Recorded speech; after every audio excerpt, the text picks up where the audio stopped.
درود بی‌پایان به ایران، درود بی‌پایان به همه شما دوستان عزیزی که بیننده این برنامه هستین. در خدمت شهرام سنجابی گرامی هستم با 33مین قسمت از برنامه تاریخ آذربایجان. و ما مدتی بود که وقفه افتاد، چند ماهی بود که ما اینو ادامه نداده بودیم، ولی ما تاریخ آذربایجان ادامه میدیم تا همین تاریخ، تا برسیم به انقلاب 57 سن. میریم پیش شهرام سنجابی گرامی. شهرام جان درود بر شما. با درود فراوان و مهر بسیار به شما افشین نازنین و تمام عزیزان و مهمانیاران و میهن پرستان هم میهنمون در سراسر جهان. خیلی خوشحالم که بار دیگر در واقع این برنامه را از سر گرفتیم تا بتونیم در واقع نوری بر تاریکی‌های بفشانیم که دشمنان در برابر مردم ما ایجاد کردن. سپاسگزارم از اینکه دانش خودتو با ما به اشتراک میذاری. خیلی ها دنبال این برنامه بودن، خیلی به من مسیج میدادن، حالا این طرف اون طرف، چه تو دایرکت مسیج، تو کامنت ها من میخوندم که منتظر ادامه این برنامه بودن، میگفتن چی شد. به هر حال نوع روایت که شما از تاریخ دادین یک روایت خیلی خاص بود و به نظر من یک چیز ماندگاری خواهد بود. ازت ممنونم که نتیجه تحقیقات تو انقدر راحت و صمیمانه اومدی در اختیار همه ایرانیان هموطنانمون گذاشتی و گوش میدیم به صحبتات تو. یادم هستش که در آخرین برنامه‌مون تاریخ آذربایجان 32 شما اشاره کردین به اینکه یه تقریبا دعوایی بین سیاستمداران تجددگرا، کسانی که دنبال این بودن که تمدن غرب رو به راهی باز کنن براش به داخل ایران، و سیاستمداران سنتی که خب محافظه‌کار بودن و احتمالاً یعنی اکثرا خب ریشه مذهبی هم داشتن، زیر نفوذ آخوندها هم بودن و انگار یه دستای پنهانی هم میخواستش که این ایران همینجور سنتی بمونه و این سنت در حقیقت آخوندها و اون سنت‌های زننده قاجار تو اون سنت‌ها بمونه و تجدد به ایران نیاد. اینو اگه ممکنه اینو تو این برنامه برامون بیشتر باز کن. سپاسگزار میشم ازت.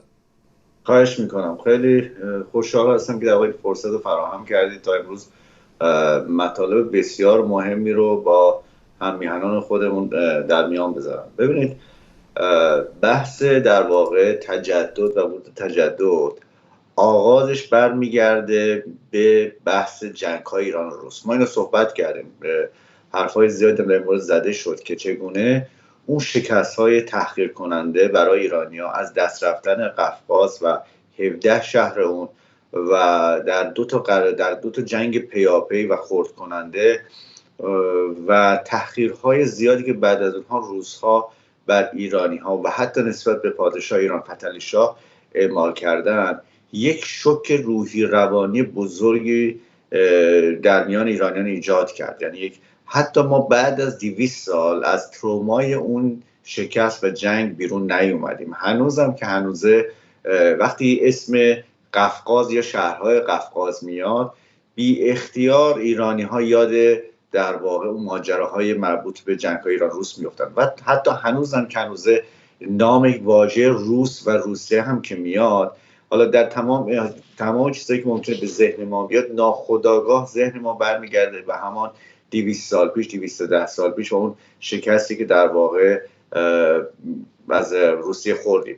خب این یک زلزله‌ای بودش که در جامعه ایجاد کرد، به ویژه در میان مردم شهرنشین شهرهای بزرگ در تهران، در تبریز و همچنین بین خود حکومتیان، که اولین کسی که ما در واقع وارد میدان شد خود عباس میرزا بود. گفتیم که عباس میرزا شروع کرد به آغاز در واقع انجام کارهای اصلاحی که یک ذره مملکت رو از اون وضعیت عقب ماندگی فکری و وضعیت قرون وسطایی که قرنها داخلش مونده بود داشت در جا میزد نجات بده.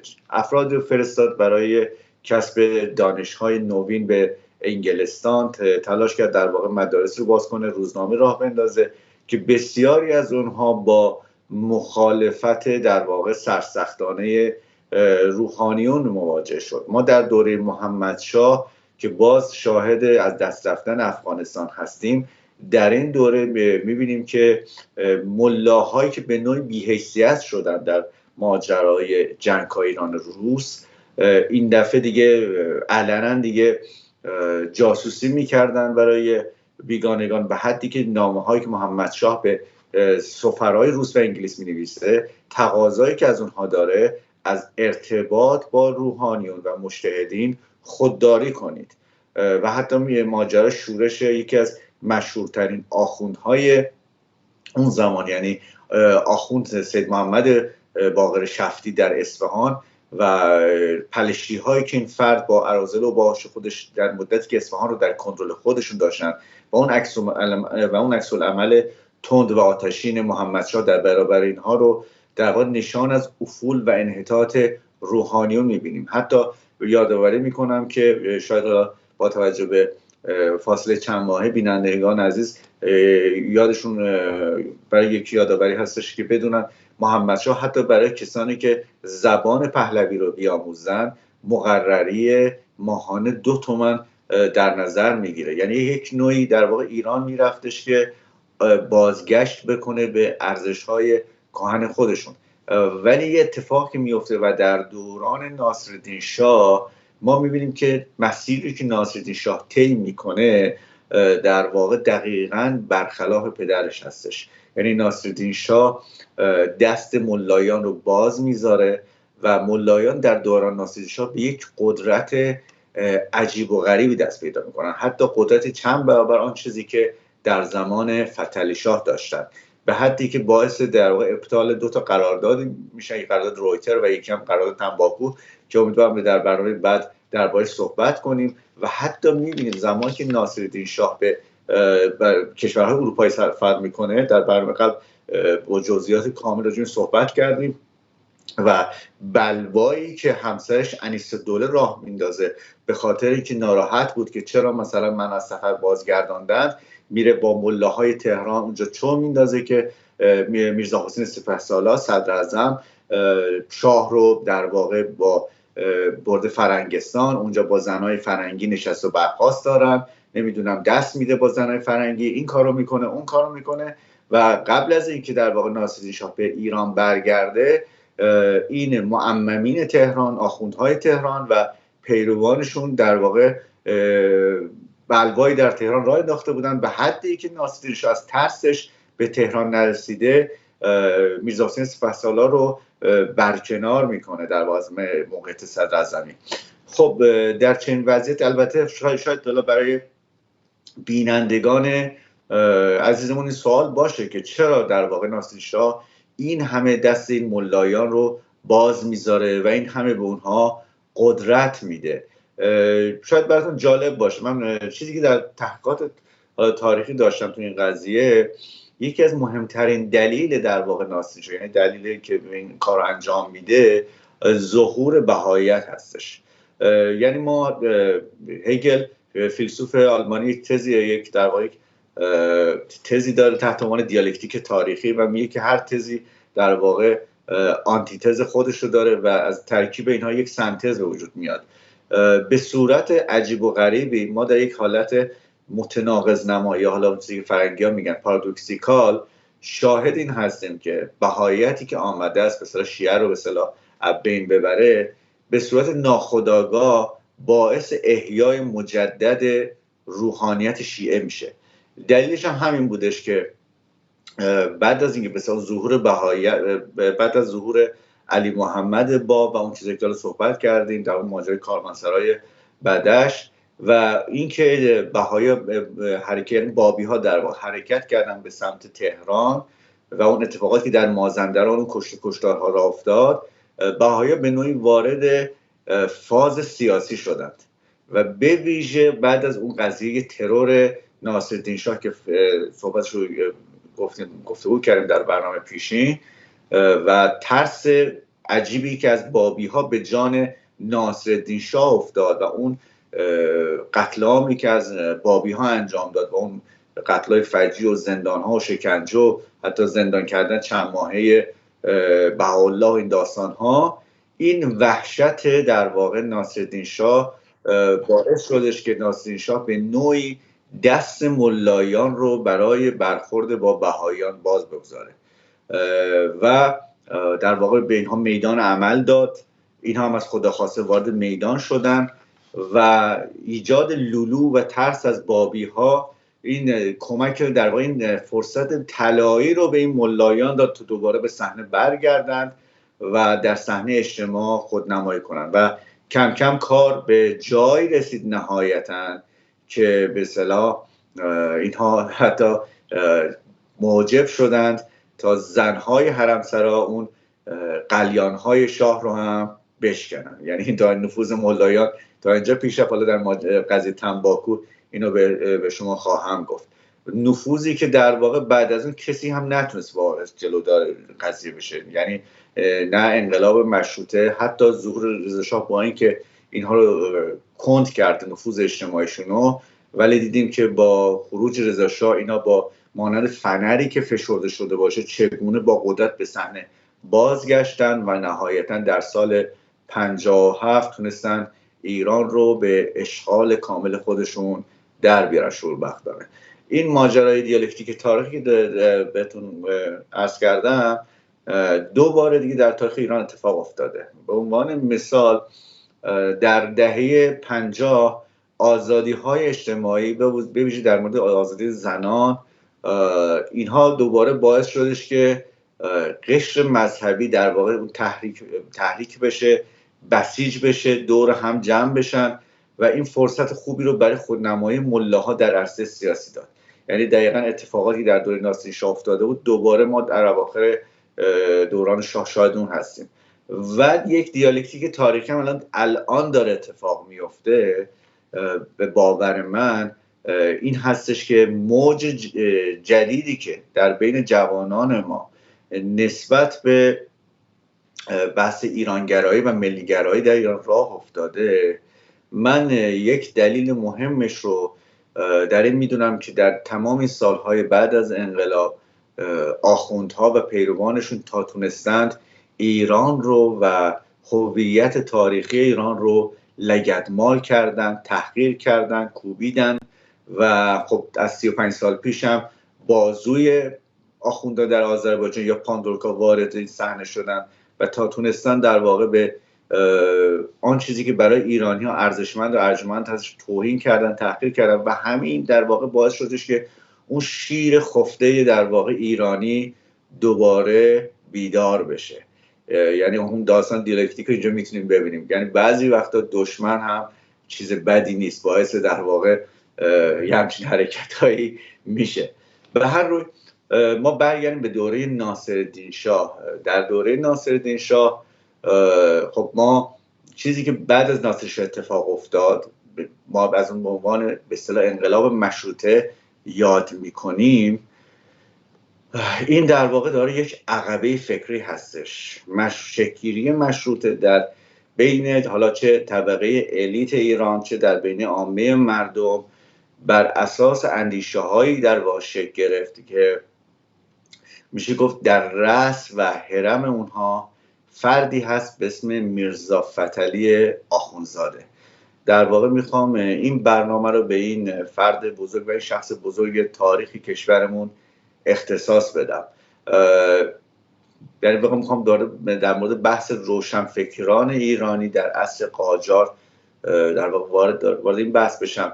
یک نکته جالبی که هستش افشین جان، هم شما هم میهنان عزیزم دوست دارم بدونن، این هستش که جالبه بدونید که اندیشه ملیگرای ایرانی، بازگشت به ارزش‌های ایران باستان، احیا یا باززنده سازی ایران باستان همه توسط روشنفکران آذربایجانی و آذری این در واقع شکل گرفت در دوران قاجار. یعنی من بخوام نام‌های اینها رو ببرم به جز یک مورد که میرزا آقاخان کرمانی هست، بقیه اینها متعلق به شهر تبریز و یا دیگر شهرهای آذربایجان هستن. من چند تا از اینا رو اسم میبرم تا در واقع بیشتر با این نام ها آشنا بشید. میرزا فتحعلی آخوندزاده که در این برنامه امروز راجعش صحبت میکنم، عبدالرحیم طالبوف، کاظمزاده ایرانشهر، زین العابدین مراغه‌ای، حسن تقی‌زاده، احمد کسروی، میرزا آقا تبریزی و محمد علی تربیت. همه اینها، همه نام هایی که بردم در واقع متعلق به خطه آذربایجان هستن. این و یه نکته خیلی مهمی که این قضیه داره این هستش، برخلاف ادعای پانتورکا که ادعا میکنند که به اصطلاح اندیشه ایرانگرایی رو رضا شاه و اون چیزی که حالا آنها مینامند شوونیسم فارس یا چه میدونم فارس پرستا یا هر اسمی خودشون دوست دارن بذارن به ایران آوردن، در واقع این روشنفکران آذری بودن که این اندیشه رو در واقع در ایران شکل دادن، به وجود آوردن. حالا ما به اصطلاح میرسیم به دوران رضا شاه، دوران پهلوی، و در اونجا میبینیم حتی زمانی که رضا شاه هنوز رضا شاه نشده و سردار سپه هستش، همین روشنفکران آذری در گفتگویی با رضا شاه از اون آرمانها و ایدئالهای خودشون میگن و بازگشت به ایران باستان میگن و رضا شاه که سردار سپه هستش از اونها خواهش میکنه که فعلا زیاد اینو در روزنامه‌های خودتون زیاد تا به اصطلاح بازتاب ندید، باعث در واقع این عکس العمل آخوندا و بلوا به راه انداختن اینا نشه، اجازه بدید من به قدرت برسم، خواسته های شما رو من عملی خواهم کرد. این در نوعش خیلی جالبه و خیلی جالبه بدانید که عکس العمل در واقع پانتورکا یا چیزی که در مورد این روشنفکران میگن خیلی جالبه، اینها رو با چه عنوانهای خطاب میکنن. وقتی که شما مثلا به یه پانتورک میگید که خب اگر شما راست میگید و این مردمای تبریز و آذربایجان ترک ملتی هستند، چرا روشنفکران آذری مانند انجمن ترکای جوان در استانبول به دنبال ترکی گرایی نبودند؟ آنها به شما خواهند گفتش که اینها فراماسون بودن و با ترک دشمن بودن. یه حرف بسیار خامی هستش، اصلا چه ربطی داره؟ اصلا انجمن ترکای جوان که آتاتورک هم در واقع جزئی از آن بود، اینا اکثرا فراماسون بودن. یا مثلا عنوان میکنن که مثلا اینها به انگلیس وابسته بودن و چون انگلیس با ترکا دشمنی داشت در واقع این چیزا رو داشت رواج میداد. نه، حرفای مزخرفی که پایه در واقع پایه‌ای نداره. یا اصلا برمیگردن میگوین اینها آسیمیلیه شده بودن، یعنی هویت خودشون از دست داده بودن. خب چگونه آسیمیلیه شده بودن؟ چه کسی اینها رو آسیمیلیه کرده بود؟ چه کسی این هویت از اونها گرفته بود؟ حکومتی که بر ایران اون زمان فرمان روایی میکرد یک حکومتی بود که در واقع توسط ایل قاجار، ایل ترک قاجار بود. هیچ نوع زور و جبری در این قضیه وجود نداشت.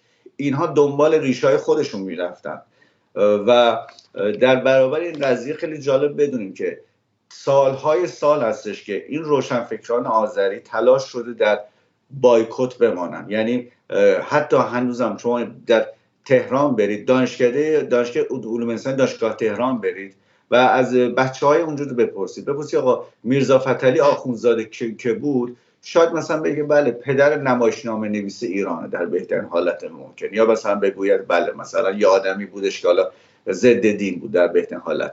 یا همینو مثلا برید به تبریز، دانشگاه تبریز، دانشگاه علوم انسانی بپرسید، اونها هم جواب بهتر نخواهند داشت. این به خاطر سانسور شدیدی که شکل گرفته و میگم متاسفانه نسل جوان ما از وجود این بزرگان و اندیشه های اونها بیخبر هستش. به هر حال در مورد حالا روشنفکر گفتم، چون روشنفکر امروز در جامعه ایران یک بار منفی داره. وقتی کلمه روشنفکر میگیم ناخودآگاه ذهن امروز انسان ایرانی به یاد کس در واقع به اصطلاح روشنفکران چپ یا به اصطلاح روشنفکران دینی. این واژه روشنفکران از اون چیزای در واقع متناقضه، چون وقت روشنفکری و با دینی اصلا دو تا چیز متناقض است. این هم از اون چیزایی است که دار و دسته ملی مذهبی این رو ابداع کردن. این دو دسته در واقع چپ ها به اصطلاح افراد مانند علی شریعتی آمدن و پایه های انقلاب رو شکل دادن. برای همین در ذهن امروز ایرانی به ویژه جوانان واژه روشنفکر واژه منفی هستش و حتی امروزه در ادبیات نوشتاری جوانان تلاش میکنن از واژه‌های دیگری مانند خردگرا یا خردمند به جای روشنفکر استفاده کنند. واژه روشنفکر خودش در واقع برمیگرده به رخدادهایی که در اروپای بعد از رنسانس در واقع شکل میگیره. وقتی رنسانس در قرن 15 16 میلادی در اروپا شکل میگیره و بحث بازگشت به ارزش‌های یونان و روم باستان در اروپا زنده میشه و به موازات اون در آلمان نهضت پروتستانیسم یا اصلاحگری دینی شکل میگیره. ما یک دوره تاریخی داریم، میشه گفتش که بخوام حالا با خیلی دقیق بگم میشه قرون 17 18 و 19 رو در بر میگیره.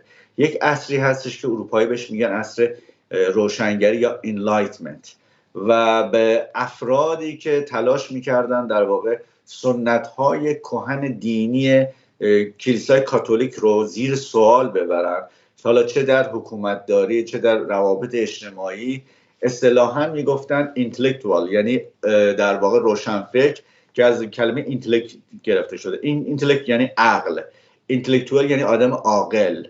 و افرادی، حالا بخوام از افراد مشهور نام ببرم، مانند مونتسکیو، ولتر، ژان ژاک روسو و کانت و هگل در آلمان، حالا اون قبلی که گفتم فرانسوی بود، مشهورترین فیلسوفان عصر روشنگری هستند. به هر حال میشه گفتش که در شرق اولین ملت‌هایی که با اینها آشنا شدند، همونطور که در ماجرای جنگ‌های ایران و روس گفتم، روس‌ها بودند. روس‌هایی که به اروپا رفتن و در حین جنگ با فرانسوی‌ها متوجه تفاوت بسیار ژرف زندگی در اروپا به ویژه در فرانسه و آلمان با زندگی در واقع مردم روسیه شدن. در مورد شورش در واقع افسران در ارتش تزار گفتم که معروف شدن به دکابریستا. این رو حتما در ذهن داشته باشین، چون در مورد موضوع میرزا فتحعلی آخوندزاده از اونها یاد خواهیم کرد. و به اصطلاح بحث در یک جامعه ناراضی شکل گرفت در داخل روسیه که به دنبال این بودن که اصلاحات انجام شده در اروپا وارد ایران هم بشود. خب در خود ایران میشه گفتش نخستین کسانی که این تفکر به اصطلاح روشنفکری رو وارد ایران کردن و اصلا این واژه روشنفکر وارد ایران شد به کمک اینها چند نفر هستن. یکیش در واقع در رأسشون میرزا فتحعلی آخوندزاده است و دیگری میرزا ملکم خان هستش. حالا من تفاوت فکری میرزا ملکم خان رو با میرزا فتحعلی آخوندزاده به شما خواهم گفت. البته با واژه اون چیزی که برابر سازی شد با واژه اینتלקچوال یا حالا خیلی بخوایم فرانسوی بگیم میشه انتלקچوال یا همچین چیزی، کلمه منورالفکر بود، یعنی کسی که فکرش منور است، نور میدهد. بعدن حالا در برابر واژه فارسی روشنفکر برای منورالفکر وارد در واقع گفتمان فرهنگی و سیاسی ایران شد. بر روی میرزا فتحعلی آخوندزاده کسی که بحث در واقع آزادی رو مطرح میکنه، بحث برابری زنها و مردها رو مطرح میکنه، بحث این که ملایان به اصطلاح مانع اصلی در واقع رشد جامعه ایران هستن و علت اصلی عقب ماندگی ایران ملایان و افکار اندیشان هستن، به صورت مشخص و آشکار بیان میکنه. خب این میرزا فتحعلی آخوندزاده از کجا به این نتیجه میرسه و چه اقداماتی انجام میده و بعدها چطوری اندیشه هاش در نسل های بعدی روشنفکران که انقلاب مشروطه رو شکل میدن تاثیر میگذاره. برای این قضیه نخست بریم یک خیلی کوتاه و مختصر به زندگی میرزا فتحعلی آخوندزاده نگاه میکنیم. میرزا فتحعلی آخوندزاده در واقع متعلق به خاندان تبریزی هستش، از پدری به نام آخوند محمد تقی، یعنی پدرش هم آخوند بوده، فرزند حاج احمد و یک زنی از اهل گنجه به نام نعنا در واقع به دنیا میاد. حالا داستانش چی بوده؟ پدر ایشون در واقع کدخدای خامنه میشه، همین خامنه که پدر خامنه ای میاد، خود میرحسین موسوی از اونجا میاد. پدر میرزا فتحعلی آخوندزاده کدخدا اونجا بود. در زمان عباس میرزا که عباس میرزا والی آذربایجان بوده، مورد خشم عباس میرزا واقع میشه، همه چی رو رها میکنه، خانواده‌اش و اینا رو زن و بچه رو ول میکنه و میره به گنجه. توی گنجه با یک دختری به نام نعنا ازدواج میکنه و حاصل ازدواج با نعنا یک پسری است که به نام میرزا فتحعلی اسمشو میذارن. 21 تیر ماه 1191 به دنیا میاد. حالا بخوایم به میلادی بگیم 12 ژوئیه 1812. و در این دور البته فوتش هم بگم که بدونید که فوتش هم در روز شنبه اتفاق میفته 18 اسفند 1256، 19 سال قبل از ترور ناصرالدین شاه. حالا به میلادی هم 9 مارس 1878. به هر حال بعد از جنگ‌های در واقع شور جنگ‌های ایران و روس، اینا میان به برمیگردن، یعنی پدرش دست مادر میرزا فتحعلی رو میگیره، میان به دوباره به خامنه. در اونجا خب وقتی که نعنا متوجه میشه که بله زن اول ایشون هم هست و اینا، زیر بار این قضیه هم نمیرفته، یعنی خیلی سری موضوع ناراحت بوده و آخر سر ترک میکنه، شوهرش رو ترک میکنه و این دختر نعنا به نزد عموش میره که حالا میگن بعضی در مشکی شهر بوده، بعضی میگه در اردبیل بوده. اسم این عمو که آخوندیه به اسم آخوند حاجی علی اصغر. این آخوند حاجی علی اصغر در واقع نقش بسیار مهمی در شکلی، یعنی بدون که خودش بخواد ناخواسته، در زندگی و تفکر میرزا فتحعلی آخوندزاده بازی میکنه. این به نوعی عموی این دختر پدرخوانده میرزا فتحعلی میشه، هم پدرخواندهش میشه و هم که زمانی که میرزا فتحعلی به سن رشد میرسه دختر خودش رو در واقع به عقد و ازدواج میرزا فتحعلی در میاره. برای همینم چون این پدرخواندهش اسمش حاج علی اصغر بود، حالا بهش حاج علی اغلی بهش میگفتن یا آخوند اغلی، که این شد دیگه میرزا فتحعلی آخوندزاده، که حالا روسا اسمش گذاشتن آخوندوف، یعنی توی خود همین باکو اینو به اسم آخوندوف میشناسن، کلا در قفقاز با هم نام آخوندوف میشناسن. به هر حال دوران کودکی ایشون رو همین پدرخوانده آخوندش بهش خواندن و نوشتن یاد میده و وقتی که به سن رشد میرسه در 19 سالگی در واقع این میبرید به همون گنجه. البته این اصل یعنی زادگاه مادرش یک بخشی بوده به نام نوخا که نزدیک همون گنجه بوده. میرن اونجا و این رو به دست یک ملای میسپاره، یعنی پدرخوانده‌اش که خودش ملاست، این رو به یه دست به نام ملا حسین میسپاره، آخوند ملا حسین، که در مسجدی به نام مسجد شاه عباس در گنجه درس فقه و اصول یاد بده که میرزا فتحعلی آخوند بشه به سلامتی. خودش هم میره به سفر به مکه که به این امید که وقتی برگشتم دیگه این میرزا فتحعلی دیگه برای خودش یه پا آخوند شده تا من برگردم، چون این سفر مکه سفر بسیار طولانی بود، حدود 1-2 سال طول میکشید رفت و برگشت و خیلی وقت هم بر نمیگشتن، حالا گرفتار راهزنا میشدن، کشتیشون غرق میشد یا دست آب و هوای مکه از بین میرفتن. به هر حال در حین اینکه ایشون به مسجد شاه عباس گنجه میره با یک ملای دیگری آشنا میشه به اسم میرزا شفیع، که این میرزا شفیع با اینکه ملا بوده بیشتر به عرفان و تصوف تمایل داشته، بقیه آخونده هم زیاد خوششون نمیومدن، میگفتن این سوس ایمانه، سوس عقیده است و خوشنویسی رو یاد میده به میرزا فتحعلی و افکار خودش هم انتقال میده و باعث میشه میرزا فتحعلی کلا از آخوندا دوری بکنه و زده بشه. و زمانی که عموی مادرش برمیگرده این ابراز میگه من دیگه نمیخوام ادامه بدم تو این جایش، علاقه تمایلی هم ندارم و ناچار برش میگردونه میرن به اصطلاح این بار میبردش تفلیس و در تفلیس والی روسی تفلیس شخصی به نام بارون روزین بوده. آخوند حاج علی اصغر در واقع میخواد یک شغلی رو بهش بده، میگه آره این بچه با استعدادیه، یه مقدار روسی یاد گرفته، بعد میتونه به عنوان مترجم کار کنه. اینا نگاه میکنن میبینن این ترکی خیلی خوب بلده، فارسی هم بلده، عربی هم بلده، روسی شکمی ولی ناقصه، اونی که باید نیست. بعد یک ترک، منظورم ترک آناتولی رو که اونجا تو دستگاه روسیه کار میکرده به اسم عباس قلی بک، مشروب بکی خان، اینو در واقع میسپارن دست این، میگن که روسی رو باهاش کار کن تکمیل بشه.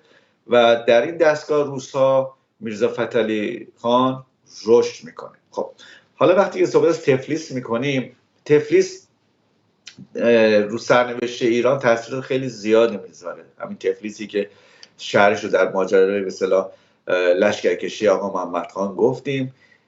تفلیس بعد از پایان جنگ‌های ایران و روس شهر بسیار پر رونقی میشه. در واقع روس‌ها اینجا رو تبدیلش میکنن به پایتخت دوم امپراتوری روسیه و مرکز حکومت روس‌ها بر تمام قفقاز.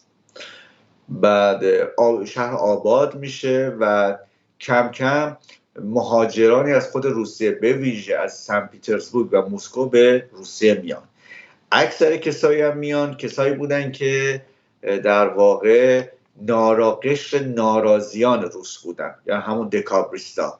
اینها در واقع همون افکار تجددخواهی اروپایی رو در سرشون داشتن و با فضای حالا آزاد یا نیمه آزادی که در تفلیس اون زمان وجود داشته، اینا فرصت پیدا میکنن اونجا روزنامه چاپ کنن، به اصطلاح کتاب بنویسن و تئاتر بزنن، اپرا بزنن.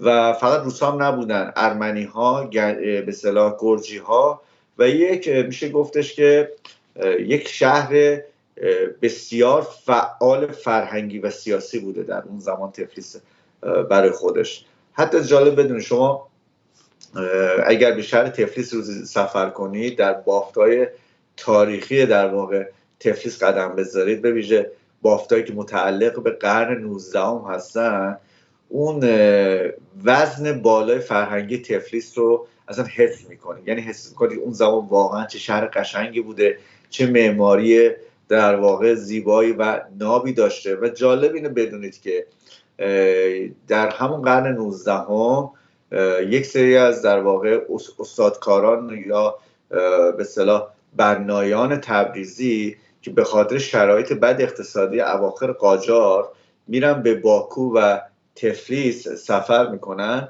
سبک معماری که در تفلیس بوده، البته سبکی که در واقع از روسیه سن پترزبورگ اومده بوده، اینها رو یاد میگیرن و بعد میارن در تبریز اجرا میکنن.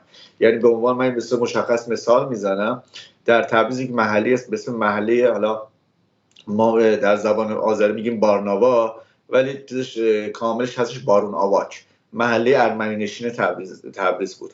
بعد خانه هایی که مثلا اون محله که در واقع اون نمای شهری که اینجا داره دقیقاً انگار کپی در واقع اون چیزی هستش که توی بافت‌های تاریخی تفلیس شما میتونید ببینید. البته فقط میگم اثرگذاری به اینها نبوده. تفلیس و بعدها البته تا حدی باکو که تبدیل میشن به مراکز روشنفکری، تأثیرات بسیار عمیقی توی شکل‌گیری نهضت مشروطه ایفا میکنن. در چنین شرایطی خب میرزا فتحعلی آخوندزاده حالا در میان یک جامعه مسیحی داره زندگی میکنه، تفاوت‌ها رو حس میکنه، صحبت‌هایی که میشه در اونجا در مورد به اصطلاح برابری زن و مرد، شرایط زندگی مثلا زن‌های مسیحی رو میبینه، مقایسه میکنه با شرایط بدی که زن‌های ایرانی داشتن، از هیچ حق و حقوقی برخوردار نبودن، آزادی که در اروپا بوده که در واقع میتونستن سیاستمداران خودشون رو نقد کنن، همه اینها رو میدیده. با هنر جدید آشنا میشه، با نمایشنامه خودش بعدا اصلا وارد بحث نمایشنامه نویسی میشه و آثار متون ادیبان روس رو میخونه. همه اینها در واقع در شکل‌گیری اندیشه ها و دگرگونی در واقع فکر این آدم تاثیر میذاره. خب و این کم کم شروع میکنه با نوشتن نمایشنامه‌هایی یا با نوشتن کتاب‌ها و مقالاتی اعتراض خودش رو بر ضد آن چیزی که در ایران میگذشت و ضد فاجعه باری که ملایان و حاکمان قاجاری در ایران ایجاد کرده بودن بیان میکنه. خب شما میدونید که اون زمان ما رسانه‌های امروز خب نداشتیم، بعدی اصلا ما همین رادیو رو، تلویزیون که اگه اشتباه نکنم از سال 37 ثابت پاسال وارد ایران کرده اگه اشتباه نکنم، و سال 47 خریداری شد ازش، تلویزیون ملی شکل گرفت در ایران. ولی حالا من ممکنه تاریخ حالا 1-2 سال این برابر اشتباه کنم، بینندگان پوزش میخوام اگر اشتباه کنم تو این زمینه. ولی رادیو به صورت مشخص اردیبهشت 1319 اومد و مهمترین رسانه‌ای که روشنفکران میتونستن با مردم با ارتباط برقرار کنن، یکی در واقع روزنامه ها بود که در واقع روزنامه ها حالا که چاپ میشد در قهوه خانه ها توسط افراد باسواد برای عامه مردم خوانده میشد و یا کتاب هایی که نوشته میشد. خب این ابزار، مهمترین ابزار روشنفکرها برای رساندن پیامشون دقیقا همین بود. خب این میرزا فتحعلی آخوندزاده، جالب بدونید که همون زمان به خاطر که دیگه به عنوان کارمند دولت روسیه هم استخدام میشه، برای تعیین کردن مرزهای روسیه دریای سیاه میره به منطقه ابخاز یا ابخازستان که امروزه در واقع توسط روسیه اشغال شده، امروز بخش از گرجستان که الان اشغال شده، میره اونجا. بعد به در جشن تاجگذاری ناصرالدین شاه به ایران میاد، در حین جشن تاجگذاری با امیرکبیر رو میبینه، باهاش آشنا میشه و در واقع خیلی از امیرکبیر خوشش میاد و در یک منظومه امیرکبیر رو ستایش میکنه به عنوان فردی که میهن پرسته، به عنوان فردی که افکار بلند و مترقی داره و 4 سال هم در واقع در ایران ماندگار میشه و خیلی چیزها رو با پوست و گوشت و خونش در ایران حس میکنه. البته بعدها به روسیه برمیگرده، مقام لشکریش به مقام کشوریش به مقام لشکری هم تبدیل میشه، حتی تا حد سرهنگی هم تا ارتش روسیه ارتقا پیدا میکنه و امروزه آرامگاه میرزا فتحعلی آخوندزاده در شهر تفلیس در جایی هستش که بوتانیک گاردن یا اونجوری که حالا خود گرجی‌ها میگن بوتانیک باغی هستش، دقیقاً پشت نارین قلعه. خب نارین قلعه همون جایی بودش که در واقع گرجی‌ها با شاه عباس درگیر شدن، مدتی در اونجا پناه گرفتن، داستانش به من شرح دادم، حتی عکس نارین قلعه هم دوستان دیدن در اون ویدیو مربوطه. و در اون پشتی که باغ هست به باغ گیاه شناسی یا به انگلیسی میگن بوتانیک گاردن و متاسفانه سنگ قبرش تا حد زیادی از بین رفته، ولی در چند سال پیش دولت باکو در واقع یک مجسمه رو در اونجا گذاشت و میرزا فتحعلی آخوندزاده رو به عنوان مفاخر جمهوری آذربایجان معرفی میکنه. این هم در نوعش جالبه بدونید. برای ما بریم به مختصات فکری که در واقع آخوندزاده ببینیم چی هستش، به چی فکر میکرده و چه چیزی رو بیان میکنه. اولین بحثی که میاد مطرح میکنه بحث آزادی زنانه.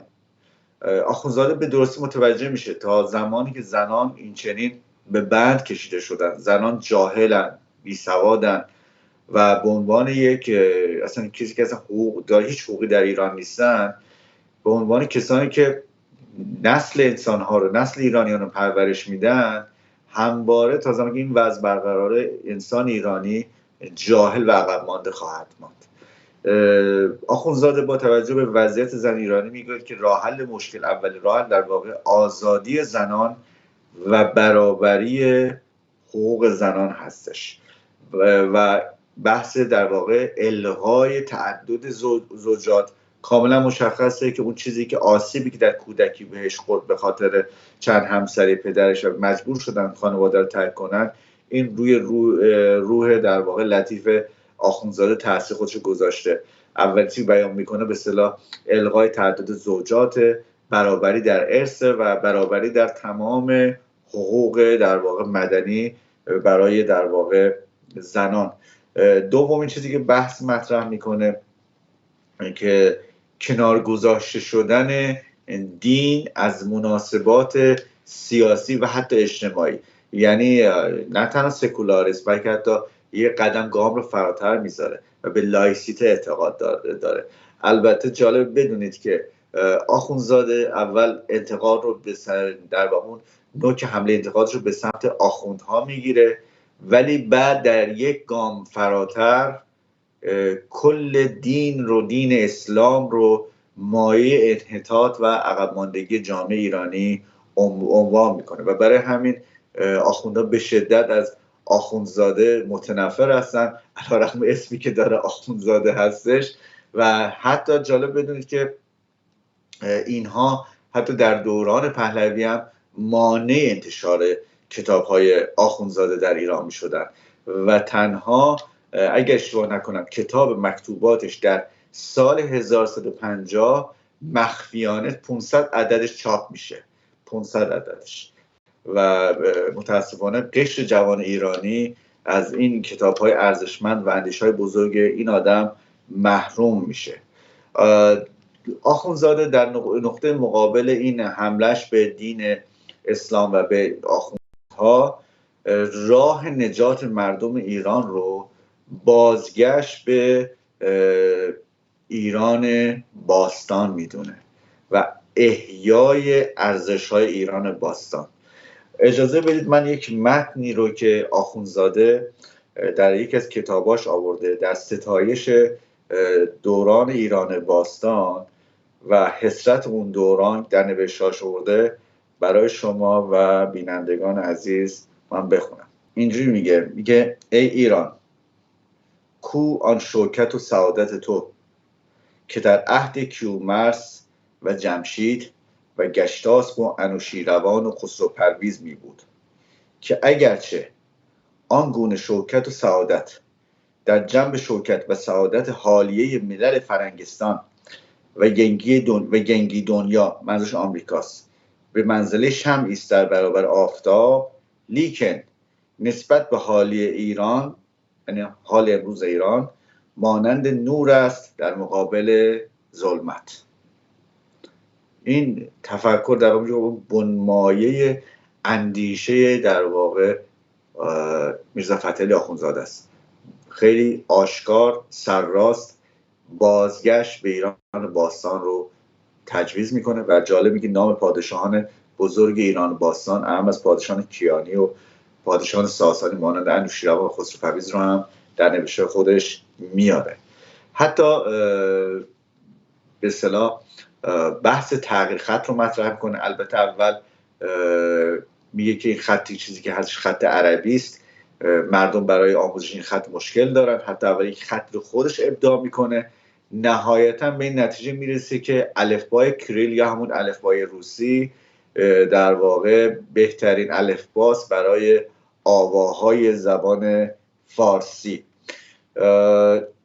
مبحث بعدی آموزش اجباریه، یعنی جهل و نادانی و نبود آموزش رو که از علل انحطاط و عقب ماندگی مردم ایران میدونه و میگه که باید دولت ایران مانند فردوسی کبیر در آلمان، در پروس البته اون زمان، باید قانون بگذارد و قدغن کند که کودکی از 9 سالگی تا 15 سالگی به غیر از تحصیل در مدارس و مکتبخانه به کار دیگری در واقع اشتغال داشته باشه. نه تنها در بین شهرها و شهرنشینان، بلکه روستاییان هم باید سواد رو در واقع یاد بگیرن و باسواد بشن. بعد چیزی که مطرح میکنه میگه به جایی که تعصب دینی و مذهبی رو در قلب مردم وجود بیاریم، ما باید تعصب و علاقه به میهن و وطن رو در قلب جوانان و کودکانمون شکل بدیم. بحث بعدی که میرزا فتحعلی راجع بهش صحبت میکنه قانون و قانونگذاریه. این بحث بسیار بحث مهمیه، چون در واقع به بنمایه فکری روشنفکران مشروط تبدیل میشه. ایجاد قانون و قانونگذاری، به ویژه میرزا فتحعلی آخوندزاده زمانی صحبت‌ها رو میکنه که دوران ناصری هستش، اوج بیقانونی هستش و من در اون یک بار یاد خاطرتون باشه در اون کتاب حاج سیاح خاطرات رو بیان کردم که چگونه والیان فاسد دست به دست ملایان در هر شهر در هر منطقه چگونه در واقع پوست مردم رو میکندن، اونها رو به فقر و بدبختی انداخته بودن و فعال مایشا بودن، هر کاری که دوست داشتن در واقع انجام میدادن. و از همون زمان هستش که بحث قانون و قانونگذاری در ذهن روشنفکران شکل میگیره، ولی اولین کسی که آغاز میکنه این ماجرا رو مینویسد و بر اون تاکید میکنه قانون و قانونگذاری و حتی اولین بار نخستین کسی که در ایران مطرح میکنه شکلی دادگستری رو، حالا به زبان ادبیات اون زمان وزارت عدلیه رو، شخص آخوندزاده است که میگه باید این مکاتب شرعی جمع آوری بشن، کلا ملایان از تمام امور اجتماعی ایران و سیاسی ایران خلعیت بشن، دستشون کوتاه بشه و فقط در مورد ازدواج و طلاق، دفن اموات، اینها در واقع حضور اجتماعی داشته باشن.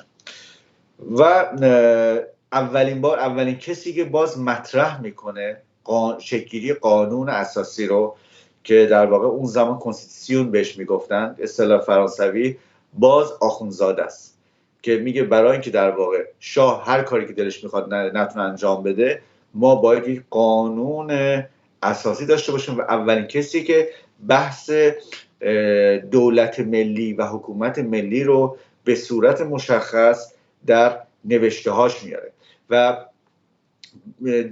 دو تا گروه رو هدف میگیره. یعنی میگه بدبختی جامعه ایرانی، یکی به دلیل حضور ملایان و اندیشه‌های واپسگرای آنها هستش و دومی ظلم والیان قاجار هست که در اون جامعه بیقانون هر کاری دلشون میخواد انجام میدن. من یک متن از آخوندزاده رو اینجا میخونم در همین مورد.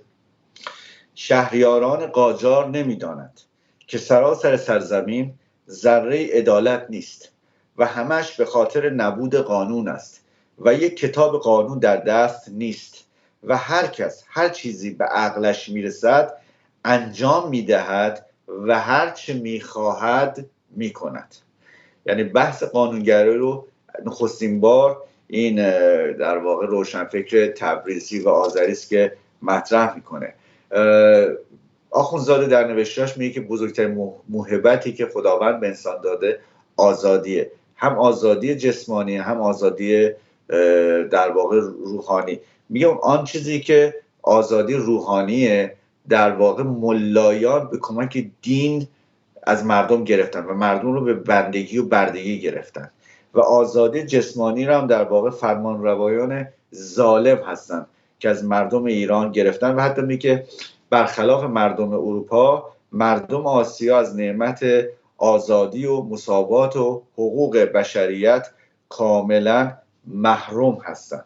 به هر حال بحث دیگری که آخوندزاده روش دست میذاره بحث حجاب هستش که میگه این حجاب تحمیلی باید از زنان گرفته بشه و جالب بدونید که با امروزه بعد از 200 سال بعد از آخوندزاده ما با تمام موارد هنوز ما درگیر هستیم و مشکل داریم.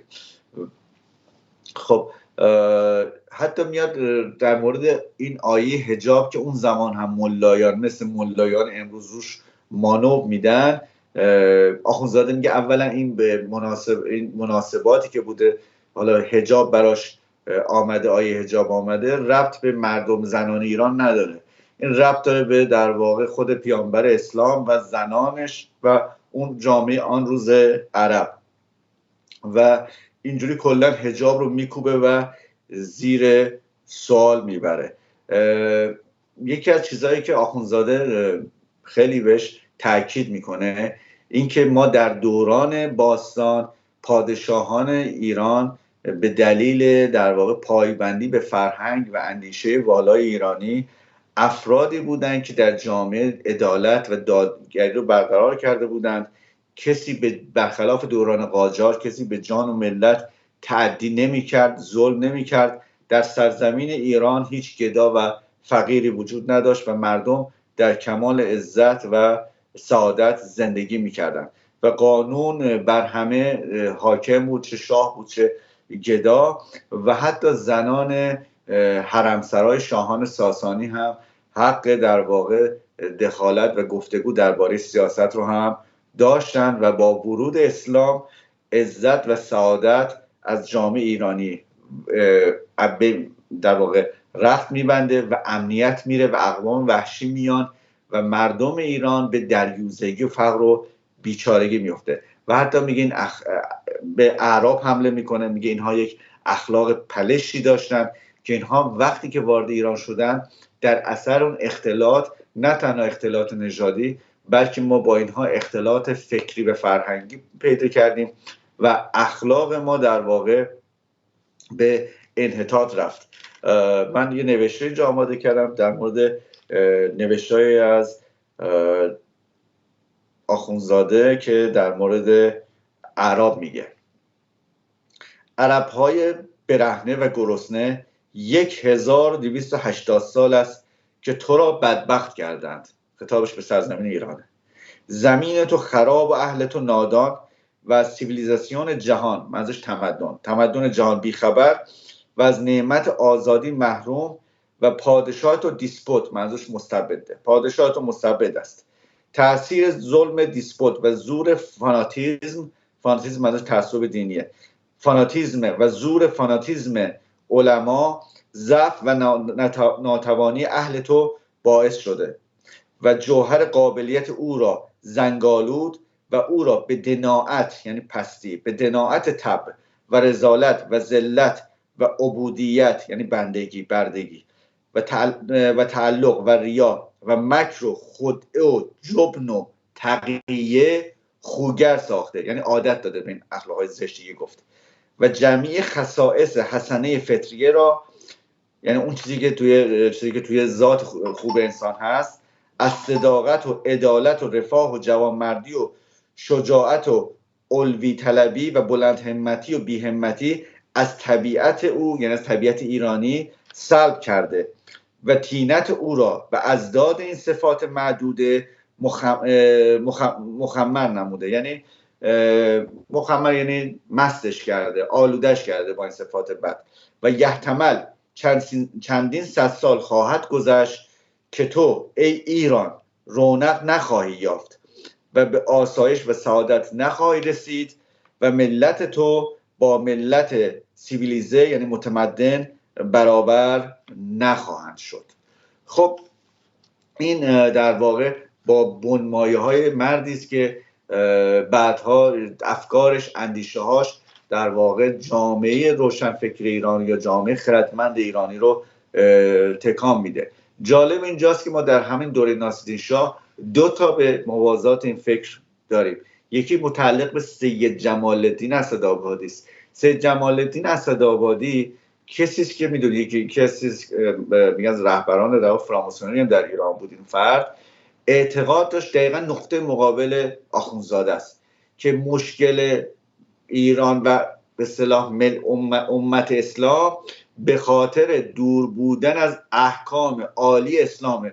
ما اگر اسلام رو مو به مو اجرا کنیم برمیگردیم به اصطلاح به قرون حالا سوم چهارم هجری که اینها بهش میگن دوران باشکوه تمدن اسلامی، که بعدها از درون افکار همین سید جمال الدین اسدآبادی اخوان المسلمین دیگه بیرون آمد که باش آشنا هست دیگه، همین محمد عبده و غیر ذالک. یک فکر دیگر هم بود که بین این دوتا بود، در واقع میرزا ملکم خان که راجعش صحبت کردیم، از این کسی که فراماسونی رو وارد ایران کرد و در دستگاه ناصرالدین شاه به اصطلاح نفوذ بالایی هم پیدا کرد و در ماجرای جدایی بخش از بلوچستان هم همونجور صحبت کردیم تو برنامه گذشته نقش مهمی ایفا کرد. میرزا ملکم خان حالا گفتگوهایی که داشت، بحثایی که با آخوندزاده داشت، ارتباطی که داشت، میگفت نه ما باید اسلام رو نگه داریم ولی اینو مطابق با زمان تغییرش بدیم. دقیقا همون اندیشه‌ایه که به اصطلاح امروزه اصلاح طلب‌ها در ایران دقیقا دارن دنبال میکنن و جالبه که امروزه همین 3 تا فکر هنوزم در ایران در روبروی همدیگه هستن. ایرانگرایی که اون زمان آخوندزاده نمایندش بود یا بنیانگذارش بود، در حقیقت همین داستان اصلاح طلبی میرزا ملکم خان و به اصطلاح اسلامگرایی همین ولایت مداران و پیروان خامنه‌ای، و هنوزم این جنگ در واقع ادامه دارد. بعد روی این اشاره بود که به این قضیه خواستم بکنم.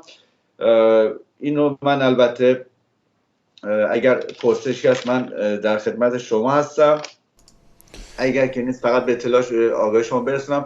از این به بعد حالا من در برنامه‌های تاریخی داریم، حالا صحبت میکنیم در مورد جنبش تنباکو روی کار آمدن مظفرالدین شاه محمدعلی شاه.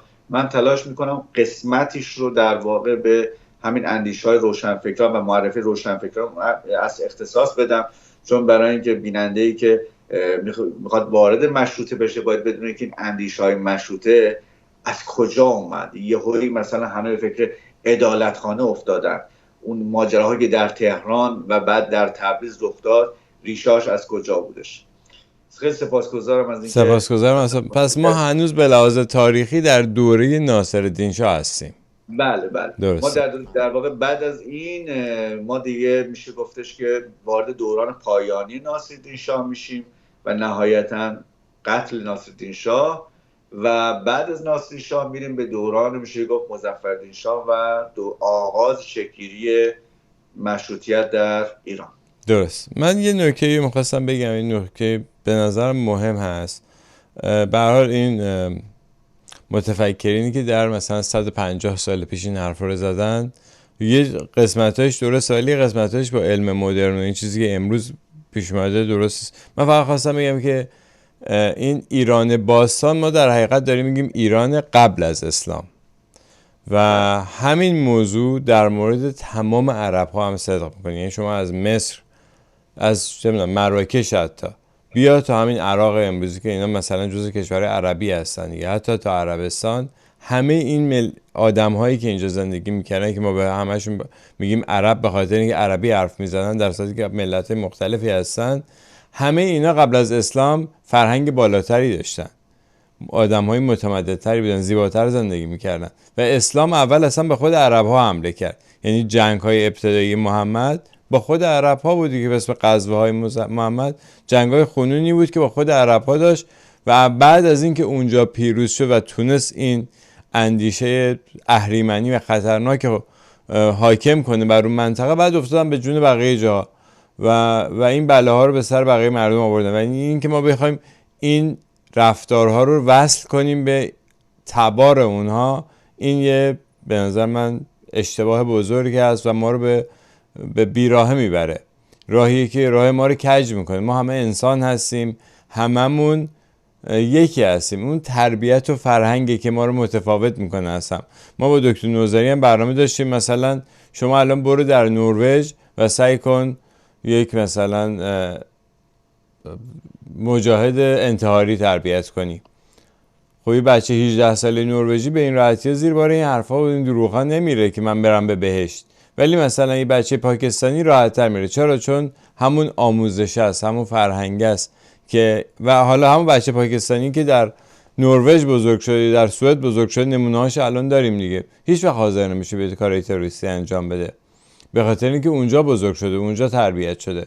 و این اتفاقی هم که الان افتاده، یعنی اینجوری نیستش که ما بخوایم همه عرب ها رو جمع ببندیم با هم و بگیم عرب ها مثلا باعث این شدن که ما تو ایران اینجوری باشیم یا این کار با ما کردن. نه، این فرهنگ بوده. این در حقیقت اسلامه که به ایران حمله میکنه، اسلامه که اول به خود عرب ها حمله میکنه و عرب ها مسلط میشه و بعدم میفته به جون بقیه دنیا. به نظر من در مورد خط هم ما با دکتر میرشاهی اینجا برنامه داشتیم که همین خط که الان که خیلی فکر میکنن که خط فارسی رو از عربی گرفتن، اونجا اسناد و مدارکی در همین 40-50 سال گذشته کشف شده، پیدا شده که این خط در حقیقت این خطی بوده که از ایران، خطی بوده که سفیر ایران در روم با این خط نامه‌نگاری میکرده به ایران. اینا سند داره همه، به کتابی چاپ شده، در عربستان هم این کتاب چاپ شده، در فرانسه رونمایی شده بود و اینجا توی یکی از این برنامه خود کانال اپوزیت شما میتونید پیدا کنید. برنامه رو دکتر میرشاهی دقیقاً توضیح میده که ماجرای اون کتاب چی است و میخوام بگم که این خط هم اتفاقا خط ایرانی است و با هومر آبرامیان گرامی، پدر هومر که برنامه داشتیم، ایشون هم معتقد بود که این خط خیلی آواهای فارسی رو، ایرانی رو نمیتونه ادا بکنه و پدر هومر خط اوستایی رو پیشنهاد میکرد، میگفتش که این خط تواناتریه برای فارسی. همین خواستم این چند تا نکته بگم، شما اگه مطلبی دارین گوش میکنیم. من با سپاس از توضیحات شما یه اشاره بکنم در مورد بحث عرب مطرح کردید. میشه گفتش که همزمان با سال 57 میشه 1979 اگه اشتباه نکنم 1978 یک خانم پزشک مصری به اسم دکتر نوال سعداوی کتابی نوشت به نام چهره اوریان زن عرب. چهره اوریان زن عرب، من پیشنهاد کنم کتاب رو بخونید، کتاب بسیار جالبیه. ایشون نخست وضعیت زن رو در تمدن‌های مختلف بررسی میکنه. البته یه نوع بیمهری داره نسبت به تمدن ایران و معتقده که در ایران باستان هم زنها در پرده نگه داشته میشدن و با سندهای و در واقع دادن کدهای نشان میده زنان در جامعه عربی پیش از اسلام که حالا اصطلاحاً عرب جاهلی نامیده میشود، زنان بسیار آزاد بودن، حتی حق طلاق در واقع شوهرانشون داشتن.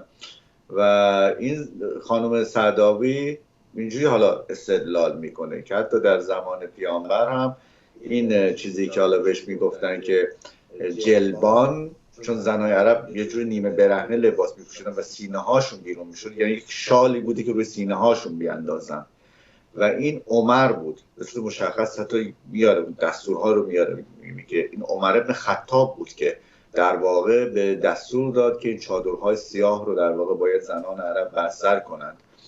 و سر این کتاب هم خیلی داستانهای خیلی مشکل براش وجود آمد. این خانم رو در الازهر مثل به شدت کوبیدن، اخوانی ها تهدید به مرگش کرد، حتی چند بار هم اقدام کردن به ترورش که از همه‌شون هم جان سالم به در برد. انشاءالله به دوستان پیشنهاد کنم کتابش رو بخونن، در اینترنت هم موجود هستش، چهره اوریان زن عرب. پیشنهاد به فارسیش هم هست. البته اوایل انقلاب چاپ شد این کتاب در ایران و بعد از 1-2 سال در ایران این ممنوع چاپ شد، یعنی جزو کتابایی که باید توی زیرزمینی شما برید بخرید.